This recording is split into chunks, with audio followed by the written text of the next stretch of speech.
Hola, muy buenas a todos, estamos en un nuevo video y esta vez de un unboxing de este paquete. Sorry, perdón porque lo abrí, es que estaba ansioso y lo abrí. Sí, todavía no sé lo que hay adentro, ¿no? Bueno, vamos a ver lo que dice.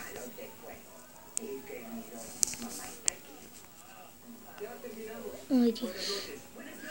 Bueno, lo que dice es, a ver, 150 teammates, o sea, 150 cartas bases, 25 escudos, 27 maestros, 27 defensa pétrea, 25 promesas, 27 ídolos, 25 en la mira, 18 jugadores clave, 9 expertos, 6 estrellas internacionales, 9 Game Changers, que sería, que lo traduce como Super Cracks, 3 la décima, que es la décima copa que ganó el Real, 6 Double Travel, un balón oficial, un trofeo, 3 creativos y 3 leyendas.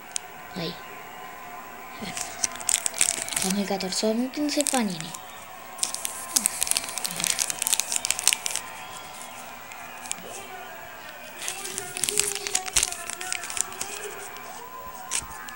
Ok.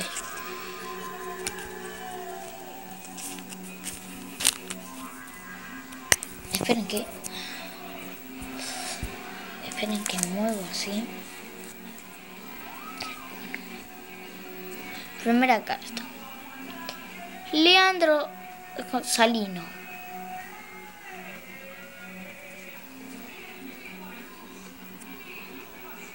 Un Want to Watch. Henrik, creo que es Henrik.